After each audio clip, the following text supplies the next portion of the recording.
talking for 10 hours. The man has achieved a lot, and if I say achieved, I don't mean just, records of any sort, but there is a social conscience that's at work. He's currently director of the Edmund Safra Center for Ethics at Harvard University and professor at Harvard Law School.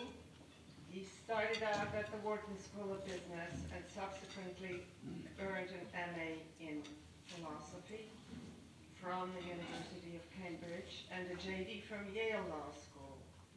And interestingly enough, he clerked for Judge Richard Posner of the Seventh Circuit Court of Appeal, and then, yes, for Justice Antonin Scalia at the Supreme Court. Yes. And I think it's just amazing. He has taught at the University of Chicago Law School and later at Stanford Law School before he came back to Harvard, where he also had taught.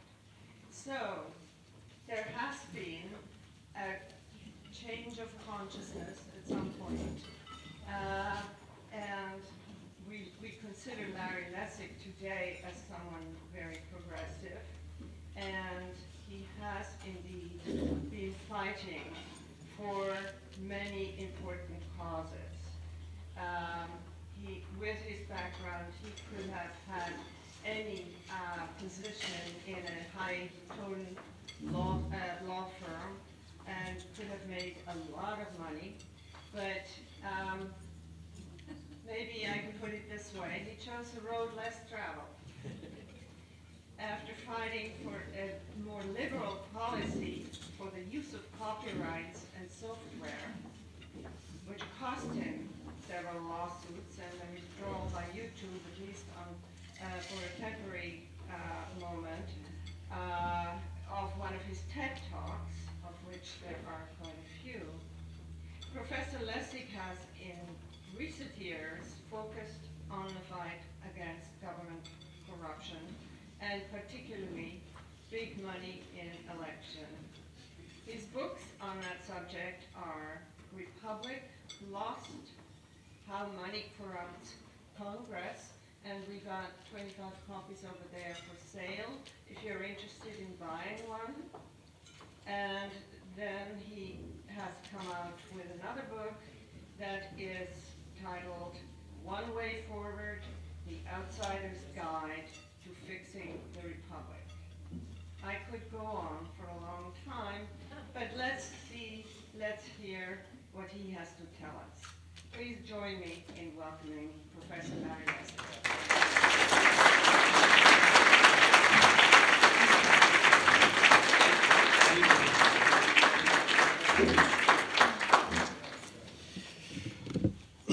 So thank you. I'm going to try to speak up so people can hear me because there's feedback with the mic up here. So can people hear me? I guess that means you can hear me. Yes, great. I'm incredibly honored to be here tonight to begin this conversation here at a place that honors Granny D. Granny D was a guest blogger on my blog long before I started thinking about the issues that I'm going to talk about tonight. And she was an inspiration to me and, of course, to many others. And the conversation we need to have as a country is one which she began us on many years ago. And it's about time that we bring the country to the place she wanted us to be. And we have not much more time before this country finally confronts the questions which she put before us. But I want to start tonight by focusing first on something all of you know, and then bring you to what I think we need to believe. So let's start with what we know. There are a lot of people around this room who focus on something they call campaign finance. And they are campaign finance reformers. I look at those words and they just feel too big to me. Too big, too sterile a way to think about this problem. Kind of like talking about an alcoholic as if he's a person who has a liquid intake problem. So I want to think about this in a less sterile way, a little bit more accurate way. What I think we need to talk about is corruption. Corruption. The problem we face is that our government is corrupt.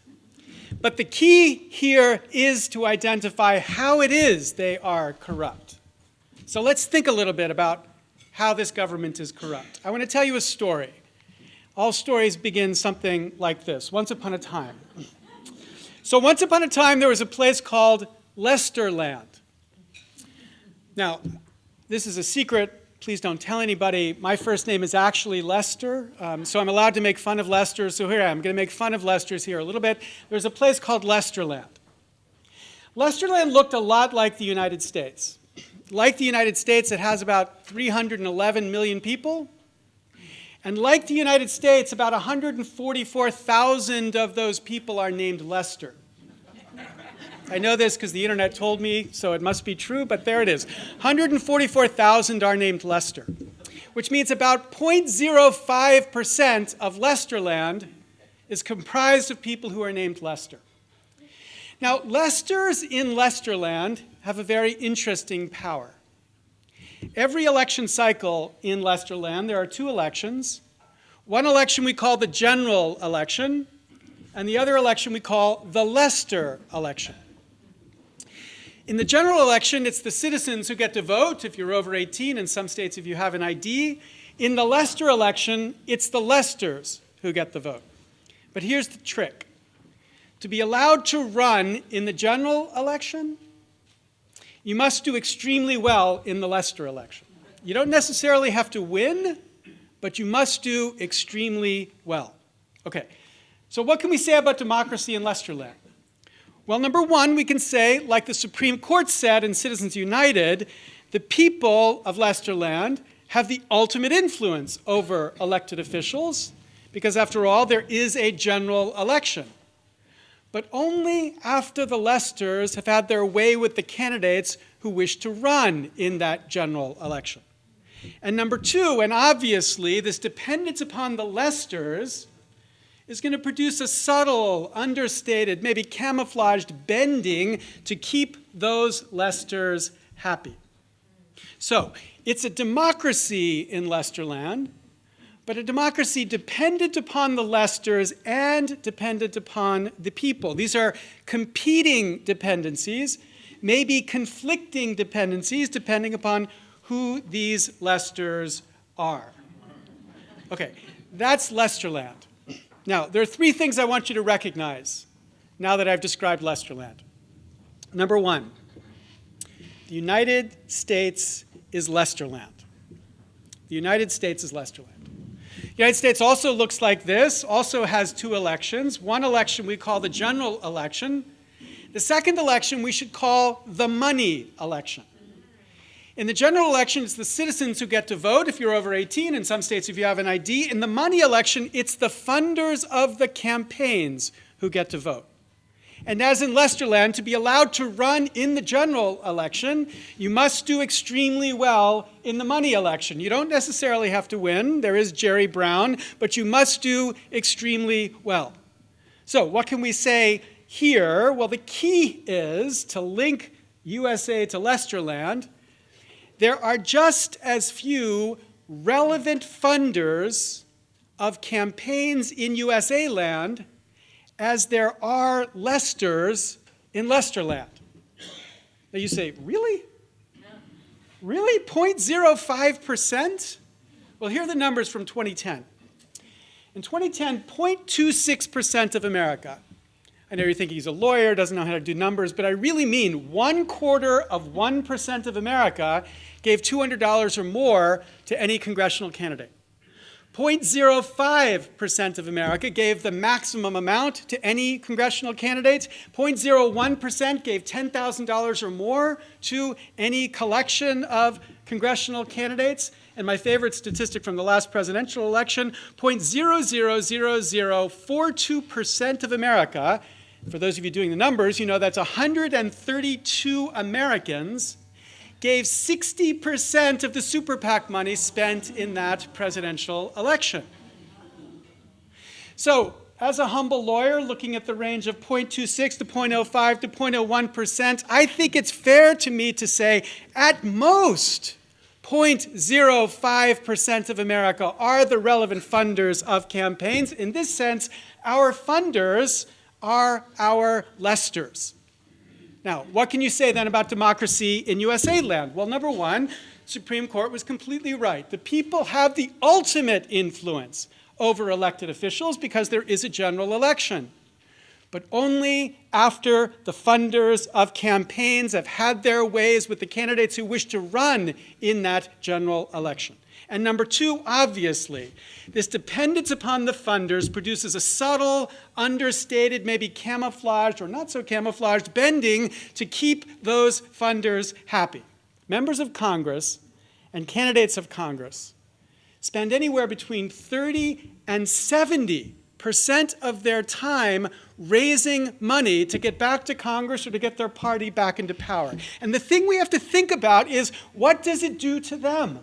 As they spend their time dialing for dollars, calling people they've never met, asking for the money they need to run their campaigns. At Harvard, B.F. Skinner invented something called the Skinner box, where these animals learn which buttons they need to peck to get their food. We need to recognize these are the candidates for Congress. And what they learn is which buttons they have to push to get fed to run their campaigns. This is the funders box. It is the way we produce members of Congress. And as they live that life, as any of us would, they develop a sixth sense, a constant awareness about how what they do might affect their ability to raise money. They become, in the words of the X-Files, shape-shifters, as they constantly adjust their views in light of what they know will help them to raise money, not on issues 1 to 10, but on issues 11 to 1,000. Leslie Byrne, a Democrat from Virginia, describes that when she went to Congress, she was told by a colleague, quote, "always lean to the green."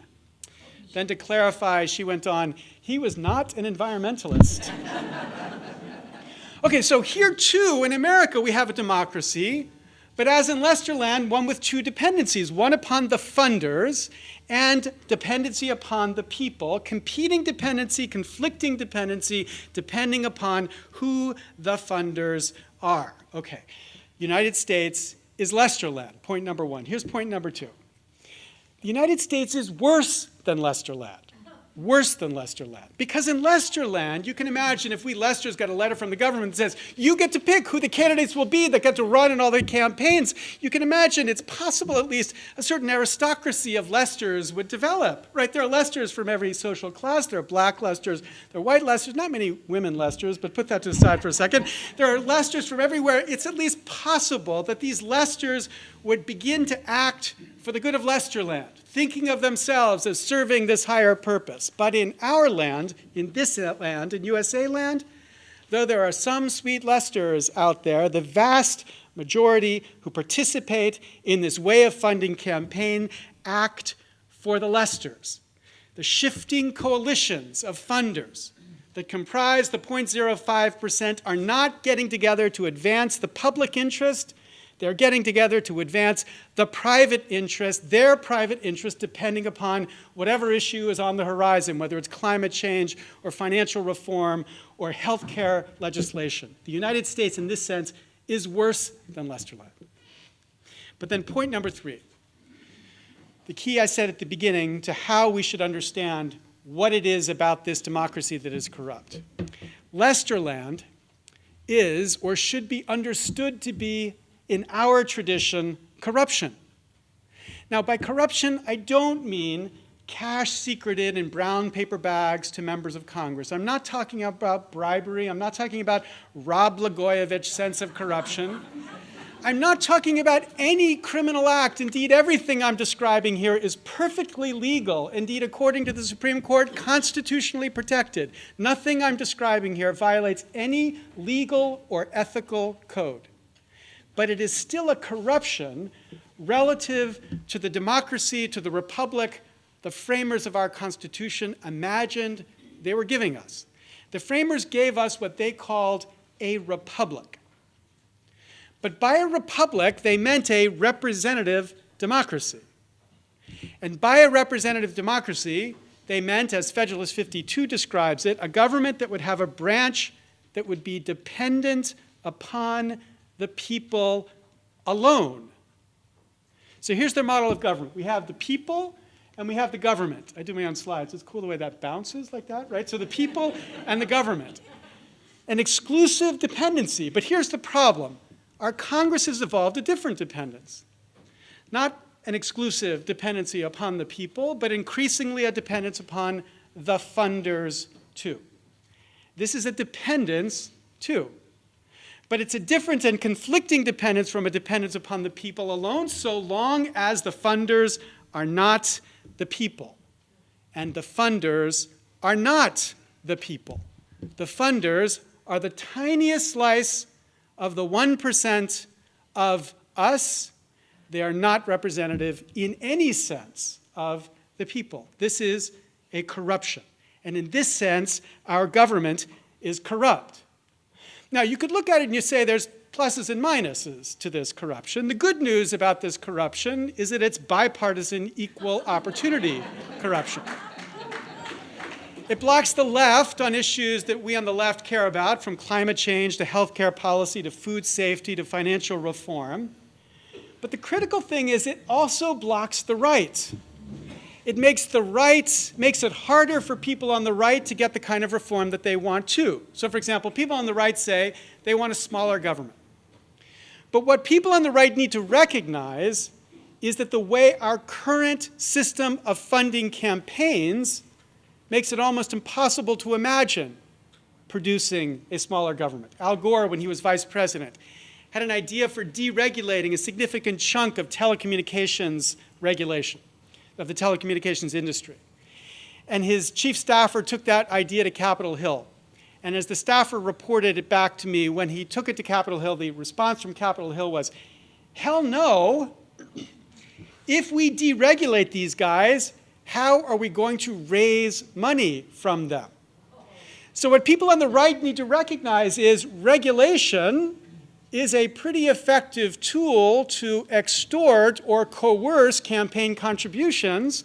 So if you want to imagine shrinking the size of government, given the way we fund campaigns today, you've got a thumb on the scale against you and make it almost certain that you can't achieve your objective. So the point is, this is a system designed to save the status quo, and it works against the reforms that both the left and the right would advance. That's the good news. It's bipartisan. But here's the bad news. It is a pathological, democracy-destroying kind of corruption. Because in any system where such a tiny proportion of the country exercises such extraordinary control over policy, what that means is that the tiniest fraction of that tiny slice, the tiniest fraction of this tiny slice, has the capacity to block reform. Literally, tens of thousands of Americans. Regardless of the issue, it takes just tens of thousands of Americans to band together and raise the money to block Congress from any of the reforms that Congress must adopt. And that's because at the center of the economy, which is in DC, there is this entity called the lobbyists who channel the money through the system, fed by those who would block reform, to fund the campaigns of the candidates who live in the funders box, so dependent upon raising the money to get back to Washington. This is a system that feeds on polarization. It feeds on dysfunction, because polarization and dysfunction paradoxically make it easier to raise money. And the critical point to recognize is that nothing will change in this system ever until we change this system.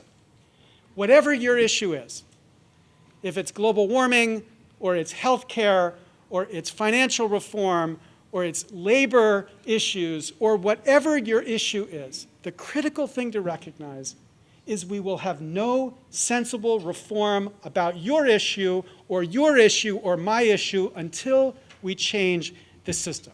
Now, that's what we know. But here's what I think we need to believe. We need to believe something about what we can do about this problem. And I want you to think about two things that we need to believe. Number one, this problem can be fixed. And number two, and crucially, New Hampshire is the key to fixing it. Okay, number one, it can be fixed. Because if you think about the problem the way I've just described it, the analytics for fixing it are pretty easy. If the problem of our government is they're spending too much time fundraising from too small a slice of America, then the solution is we find a way to give them less time to fundraise. But if they're fundraising, they fundraise from a wider swath of America. To spread out the funder influence to the ideal of Madison, that it be all of us who are participating in funding so that they are dependent upon all of us, meaning the people alone. And to do this would require one statute in the statute books, a statute that would establish what people talk about as small dollar funded campaigns, meaning campaigns where people are contributing small amounts of money or have vouchers for small contributions and use that to fund campaigns, and the government makes it so those contributions are effective enough to make it that candidates can run winning campaigns with small contributions only. So for example, in my book, I describe something I call the Grant and Franklin Project. The Grant and Franklin Project would say every voter would get a $50 voucher, a voucher that they could give to any candidate who agrees to fund his or her campaign with vouchers only, plus contributions of up to $100, so $50 Grant, $100 Franklin.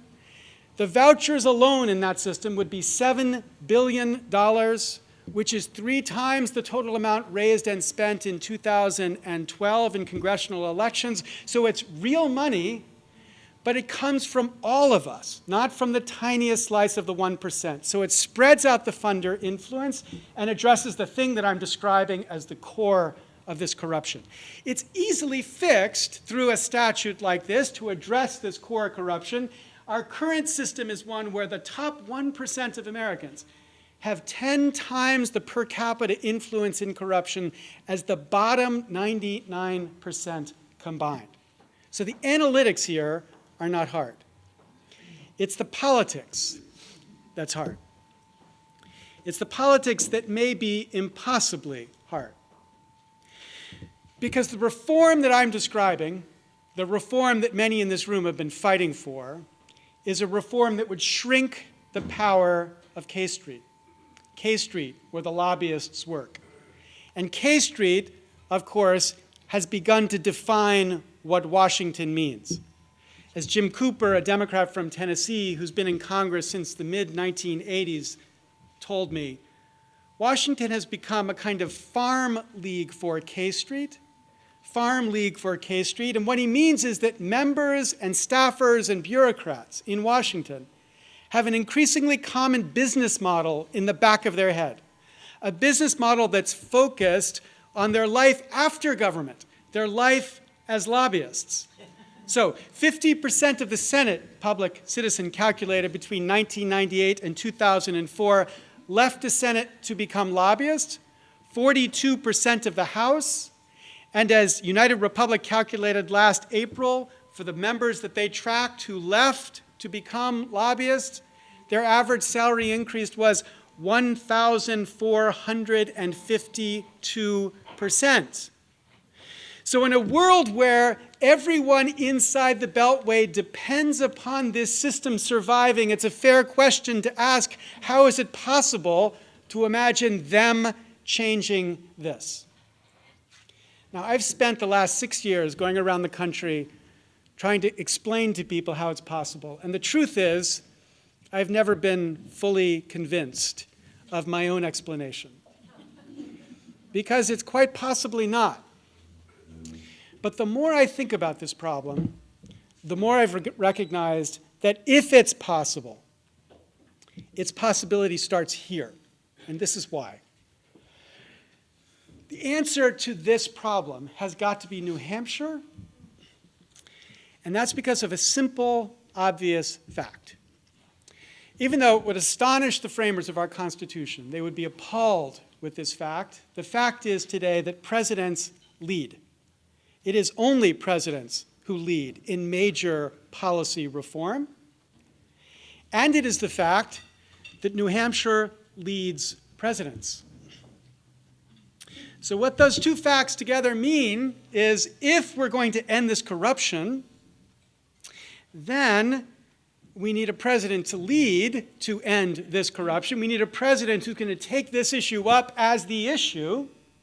And what that means is that if we're going to have a president who leads on this issue, then New Hampshire must lead the president to this issue, must lead the candidate to this issue. Thank you.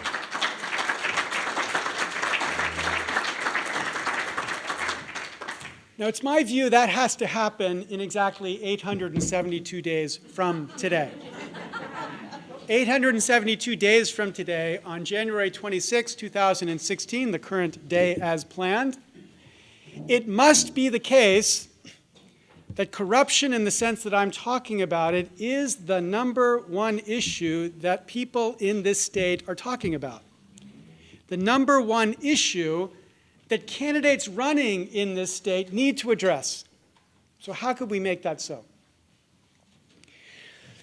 And the simple answer is, as the 400 people who will be running for president in 2016 pump this state full of dollars in hotel bills and things like that, as they go around and speak to you 1,000 times per citizen of the state of New Hampshire, you need to ask them. You need to ask these presidential wannabes one question: how will you end this corruption? How will you end this corruption? At every single event that Republicans and Democrats speak at, there needs to be this one question asked: how will you end this corruption? Now, the fact is, they will not want to say anything about this issue. The most surprising and underreported fact about 2012 is that in July of 2012, Gallup did a poll they conduct every 4 years, asking Americans what are the top issues the next president needs to address. And number 2 on that list was reducing corruption in the federal government. Now, by corruption, Americans were not thinking about Rod Blagojevich or Jack Abramoff. Those issues were years before. The corruption in July 2012 that Americans were thinking about was the corruption of the Citizens United money that was everywhere and reported again and again. What Americans were saying is, this system stinks. This is the corruption of our system, and this is the second most important issue to Americans to address. 87% of people identified this as one of the top issues. But if you turn to the presidential campaigns and see what they said about this, the number 2 issue to Americans, they said nothing, absolutely nothing. Neither Obama nor Romney's website even mentions the issue. And indeed, it is the only issue on the top 10 that was not even mentioned by either candidate. And I had a researcher look at this, to go back as far as we could see, to see what other issues over the past presidential elections were in the top 10 but not mentioned by either candidate. And it is the first time in as long as we can see when an issue was in the top 10, according to we the people, but completely invisible according to the candidates. The first time. So this is the sense in which we the people have now turned in one direction, and they, the government, the candidates, have turned in another direction, and this is exactly why they won't want to talk about this issue. So if we sit there silently, quietly, passively, politely, in the audience as they give you their talks about how they're going to produce jobs, or how they're going to deal with the deficit, or how they're going to address the tax problem or financial reform, if you sit there passively and let them go on and on and on, this will never be mentioned. And if this is never mentioned, this country will never recover from this corruption. The only people who can change the dynamic are you. You. And this state in particular has shown in past presidential elections how this issue is so salient. The reason John McCain is John McCain is because in 2000 he was able to excite this kind of recognition out of at least the right in the state of New Hampshire. And of course, this issue has always been an issue in this state, but the critical question is whether the people can make the candidates address it. So they won't talk about it. We must, or you must. You must, if I can borrow a word my mother, who comes from the South, liked to use a lot, rebel against them. Indeed, you need to foment what we could think of as a rebellion against this way of ignoring this, the most important issue facing our democracy. We can rebel against them by saying we, the people, will not talk about the issues they want to talk about until they address the number one issue that we should be caring about. This number one issue, this question of how will you end this corruption? A rebellion. So imagine something that began to be understood as the New Hampshire Rebellion. The New Hampshire Rebellion. A rebellion inspired by an extraordinary woman.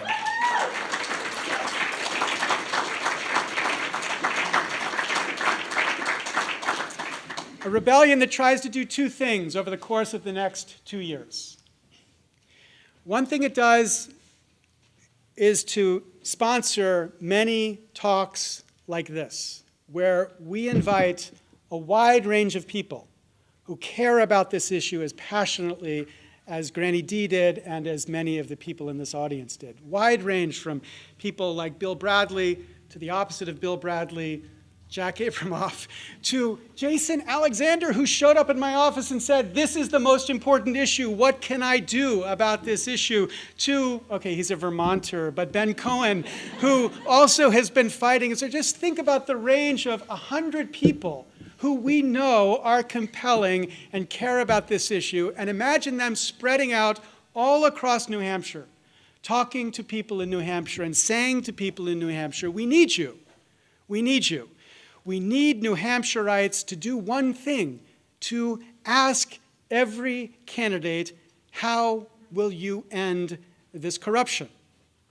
So that over the next 2 years, we train the people of the state to focus on this issue.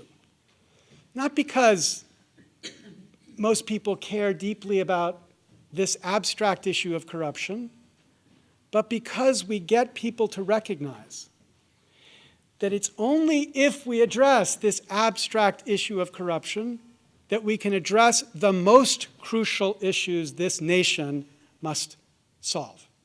So always, every time one of them speaks, there is one question they have to address, and that is the essence of what could be the New Hampshire Rebellion, and magically, there are buttons you can take and put on your shirt.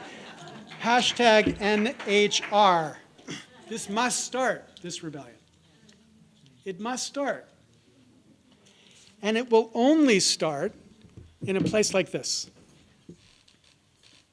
Ben Franklin, when he was carried from the Constitutional Convention in 1787, was stopped in the streets of Philadelphia by a woman who said, "Mr. Franklin, what have you wrought?" And Franklin said, "A republic, madam, if you can keep it. A republic. A representative democracy. A government dependent upon the people alone." There is no doubt we have lost that republic. Inexcusably, outrageously, tragically, unjustly, we have lost that republic. And all of us must work must find a way to get it back. And it may be that a rebellion here would get it back. It's that hope that I beg you to believe. Thank you very much.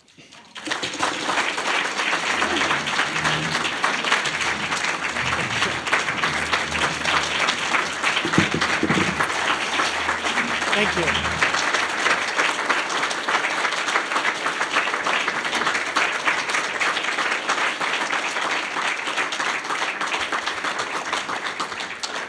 So I'm happy to take questions or corrections or abuse or. So our corporation's people. There's been an extraordinary amount of good that's been done for our movement by the mistakes of the Supreme Court. Citizens United was the biggest gift we have ever received, because Citizens United inspired literally millions of people to come into this cause who otherwise would have ignored it. And so the focus that Citizens United gave people, the idea that corporations are persons, that they seem to have First Amendment rights stronger than the rights of individuals, is a focus that's built enormous power for our movement. But as you notice, what I said tonight had very little to do with Citizens United. Because the truth is, I believe that if we mobilized a progressive movement to overturn the Supreme Court's decision in Citizens United and won, we would get nothing. We would be no better off than we are right now. Because the truth is, on January 20th, 2010, the day before Citizens United was decided, our democracy was already broken. That's what Granny D walked across the country to tell us. It was already broken. The Supreme Court may have shot the body, but the body was already cold. So what we need to do is to fight for the harder fight, the fundamental fight, to change the way we fund elections. Because even if corporations can't spend a dime, the 0.05% statistic I gave you, there isn't one corporate dollar in that contribution list. That is all individual contributions. So we still would have Lesterland even if there's no Citizens United. And so what we need to do is the harder job of convincing Americans that we have to change the way we fund elections. And if we changed it through bottom-up, small dollar contributions, that's the kind of remedy, as John Rao and his extraordinary group has been teaching us for a long time, that's exactly the kind of remedy that people from the right and the left could rally around. And that's the kind of solution I think we need to be pushing for, as much as I agree with you that the craziness the Supreme Court has given us needs to be fixed too. So don't get me wrong. So what the Supreme Court has said is not that they can contribute more than $2,500, but that they can spend it independently. And I think it's a terrible decision. It's a terrible decision. And it, of course, created a very large amount of super PAC spending in the last election, but 2012 is going to seem tiny compared to 2016. So I'm not denying we need to address this problem. But there are two ways we can address this problem. Number one, the Supreme Court could fix it itself. Or number two, we could get a constitutional amendment to reverse it. Now, I actually think the Supreme Court will fix it itself. I actually think there's a narrow way in which the court can uphold the principle they talked about in Citizens United, but stop the super PACs. But even if you think I'm wrong, we will never have the votes in the United States Congress, 67 votes in the United States Senate, to pass a constitutional amendment to address Citizens United, so long as the Senate and the House is picked through Lesterland elections. We will never have that. So we have got to change the way we fund elections. Now, some of us are also working on another constitutional strategy. Jeff McLean back here and I have been working on thinking about the framers' other remedy for a corrupted Congress. You know, when they drafted the Constitution, Article 5 of the Constitution sets out how the Constitution gets amended. An original draft said you can amend the Constitution by Congress proposing an amendment and then the states pass it. And somebody said, what if Congress is itself the problem? Which led them to say, well, yeah, we need another way to amend the Constitution, because if Congress is the problem, we can't trust Congress to fix the problem. So they created a procedure by which the states could call on Congress to call an Article 5 convention, which has the power to propose amendments, which also have to be ratified by 3/4 of the states. So this is a way around Congress to fix the problem. And we're working on that solution too. We're working on building a movement for that too. So I'm a believer that we have to be able to walk and chew gum and tweet at the same time. We have to be able to do all of these things, and we have to push all of these things.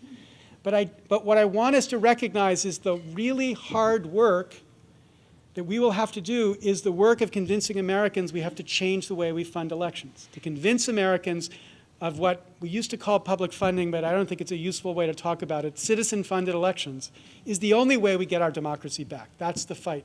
Right. So in 2010, the House of Representatives, when it was still controlled by the Democrats, came very close to passing what was then called the Fair Elections Now Act. Now, the Fair Elections Now Act is a matching fund proposal, where you give a certain amount of money, it gets matched 5 to 1, 4 to 1, I can't remember now. It's so long ago. Was it 5 to 1? So if you gave $100, government gave $500 for it, so it made small dollar contributions much more valuable. But right now, the United States Congress, the Democrats of the United States Congress, are considering a proposal by Congressman John Sarbanes, who is the son of Paul Sarbanes, who gave us, a statute not many people like, but he was a great senator nonetheless. Sarbanes' proposal includes something like vouchers or a pilot program for vouchers. It includes tax credits. It includes some matching fund proposals. So it's a mix of ideas that I believe the Democratic Party is going to line up behind as the reform proposal that they're going to be pushing. There's also something called the Americans Anti-Corruption Act. So if you go to anticorruptionact.org, you can find a statute which has small dollar funding, basically a $100 voucher, plus a whole bunch of reforms to make sure that we can control lobbyists and that kind of revolving door and corruption inside of Washington. All of those reforms were written by Jack Abramoff. They basically said to him, okay, how would the system have to be written so you couldn't do what you used to do? And he sort of did the playbook for what would have destroyed his business, and that's part of the American Anti-Corruption Act.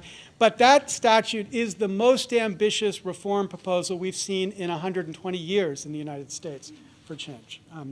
And then the additional proposal that I talked about in the TED Talk is the one I mentioned tonight, which is just the simple $50 voucher idea. But all of these are ways to spread out funder influence through a bottom-up system. The government isn't deciding who gets to spend what. Citizens are deciding who gets to spend what. But you basically make it so we're open about the fact that there are two elections, the money election and the voting election. We just make sure that everybody participates in both elections in the same way.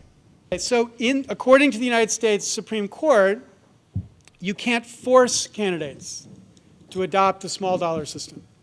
But what we've seen in states that have done it in a smart way is if your numbers are right, they voluntarily opt into it. So when Connecticut adopted its small dollar funded system, where you basically got a whole bunch of signatures around a certain amount of a small dollar contribution, and then you qualified for public funding, 78% of the elected representatives opted into that system in the first year, voluntarily opted into it in the first year.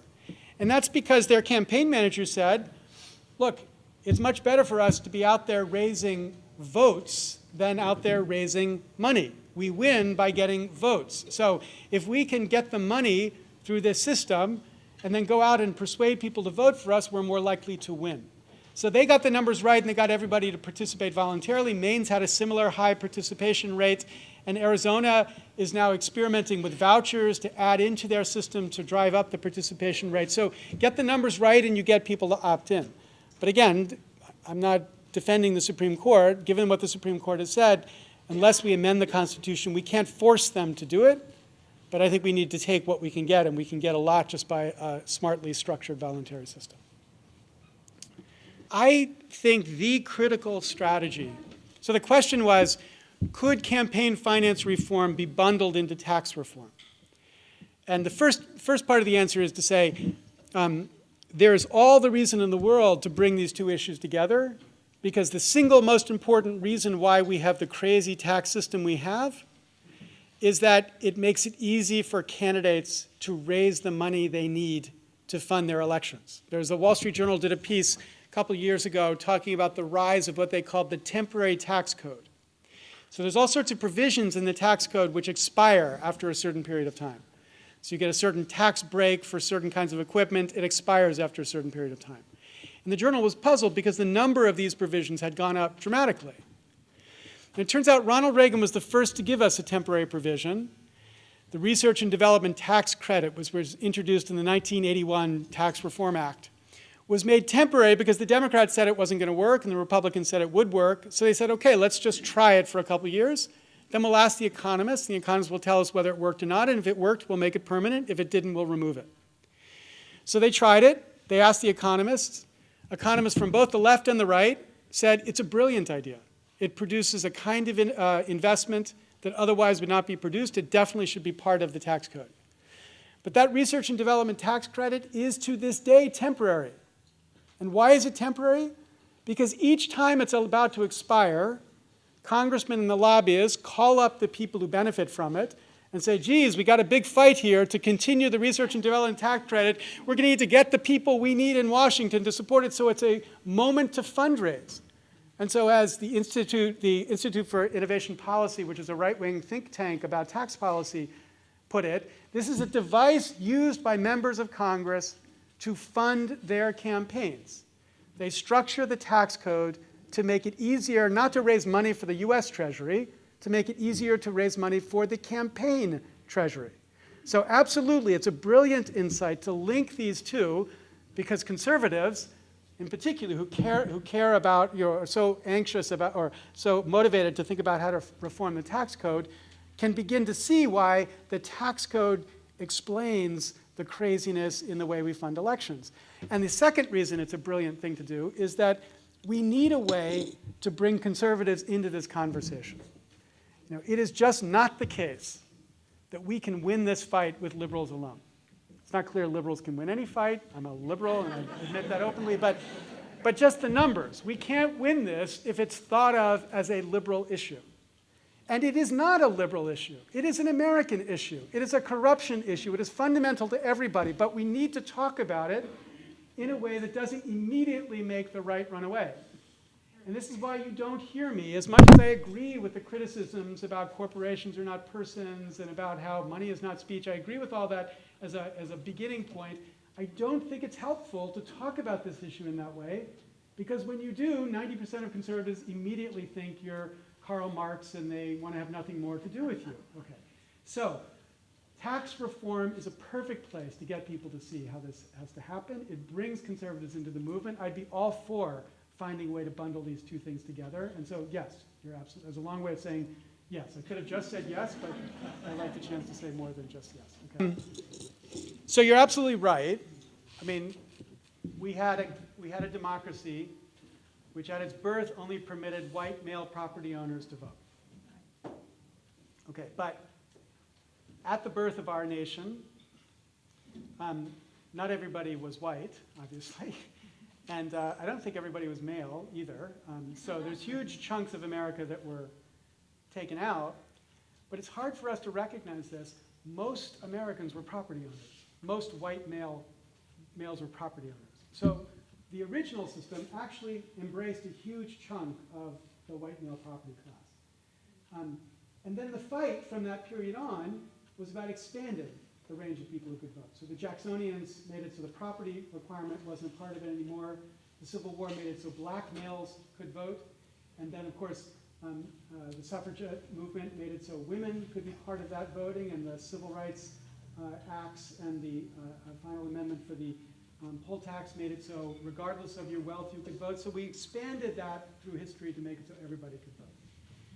That expansion, as hard as it was, is easier than the fight we will have to expand the range of funders. That expansion didn't take on the most powerful group in the world united behind defending themselves against the reform. This campaign will take on all the money in the world to fight for reform. And this is why I am not a believer in a slow movement for reform. You know, there's some people who think, okay, we've got a 20-year campaign ahead of us. And I think if we take this issue on as a 20-year campaign, we give the other side 20 years to organize against us. And they can organize better than we can. They have more resources to organize better than we can. The only thing we can do to win this, I think, is to fight hard and quick right now. And I think 2016 is the year. Because if we don't change the presumption about how campaigns get funded after 2016, super PAC funding of elections will become the new normal. You know, if you think about it, we have only ever seen fundamental change in policy when there has been a change in the way elections get funded. So Ronald Reagan was president because of public funding of elections. He benefited more than any other American from public funding of elections. He ran 3 times a national campaign on the public's dime. And if there had not been public funding of elections, there is no way the Republican Party ever would have heard of Ronald Reagan, because from the perspective of 1976, he was a crazy right-winger. I mean, if only the Republican Party for Ronald Reagan today. But you know, the point is, he was a crazy right-winger, so the Republicans' money was not going to go to that guy. But public funding did go to that guy, and he became the candidate of the Republicans. Barack Obama wins because he takes a new technology for funding elections. And he completely surprises Hillary Clinton in the way this kind of funding can defeat the old style of funding. And so this is the new opportunity for victory. 2016 is going to be the super PAC method for funding elections, the super PAC elections. And unless we find a way to dislodge that normal, I don't know what 2020 looks like or 2024 looks like. I don't even know how we have the conversation then. So I think we have to figure out what the very fast, very powerful, very well-organized campaign over the next 2 to 3 years looks like if we're going to have a chance to win this. And so this is again why I come here to say you are the key. And it's not so hard to imagine organizing this state to make this the issue. It's not so hard. You know, this is a manageable state. You know, I couldn't walk across the country, but I could walk across New Hampshire, right? And it's only 1.3 million, right, people here, and it's a long time. It's a long period of time, and you are very focused on political issues. It's possible, and if you do it, it could be effective, I think. Well, so I've made it my objective in everything I write about this issue and when I talk about this issue to talk about it in a way that people on the right can at least hear me. And the best reviews of my book were from people on the right. I remember American Spectator review, I picked it up and it started with, Lessig thinks he's talking to people on the right, and I cringed. You know? But the very next paragraph began with, and he's right. And it went on for paragraph after paragraph about how the issue I'm talking about is exactly the issue people on the right care about too. Now, people on the right might not want climate change legislation or affordable health care. That might not be the issue they care about. But the point is they can see why crony capitalism is a corruption not just of government but of capitalism, and they're against it for that reason. So I do think there's a way of talking about this in a way that gathers people on the right. The organization which I helped found, Root Strikers, which takes its inspiration from Henry David Thoreau. I found this quote just before you had me come talk, Rob, at the Democratic Party picnic. Henry David Thoreau, who wrote, "For every 1,000 hacking at the branches of evil, there's one striking at the root." So the one is the Granny D, or the root here is the money. So Root Strikers is about multiplying the number of people who are striking at the root. At our Root Strikers conference in San Francisco, the chief ethics officer for George Bush, a guy named Richard Painter, came to speak. He was an amazingly powerful speaker. He supports vouchers. He supports a $200 voucher every American gets. His justification for it is The current system is a system of taxation without representation.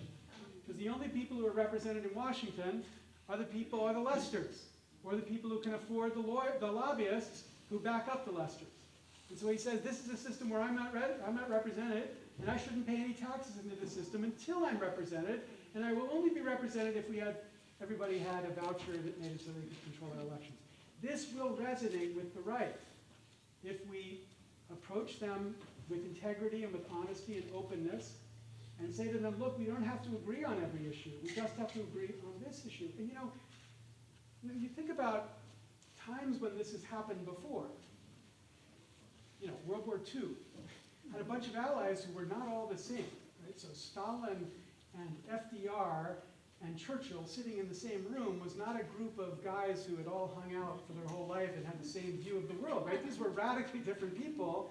But they put their differences aside to focus on a common problem. And even at our founding, people look back at the founding and they say, how diverse were those guys? White male property owners, basically the elite of America sitting together and writing the Constitution. But there was profound differences in that group. There were people who believed in slavery and people who believed slavery was the moral abomination of the age. But they could put that difference aside to save the country because they recognized the country was about to collapse. Right? So we have done that before, and that's exactly the frame we have to do now. Now, your other two issues are New Hampshire issues, right? So this has got to be a New Hampshire movement. Like, who am I? I mean, I love New Hampshire. My family and I come to Squam every moment we can, but this has got to be a New Hampshire movement. And we're actually talking to people in New Hampshire about how we put it together. And Jeff, why don't you, we're going to have an event to kind of launch the idea in, the date is the 25th, is that the date? 23rd, October 23rd in... Manchester at the Sheen Finney Law Offices. Yeah, so if you go to this place, New Hampshire Rebellion on Facebook, you can learn about it. But the objective of that event will be to say to people in New Hampshire, what can we do so that New Hampshire owns this project? And the warrants at the town meetings would be extraordinarily important, of course. And finding out how to make this issue local is also important. But that's the work that people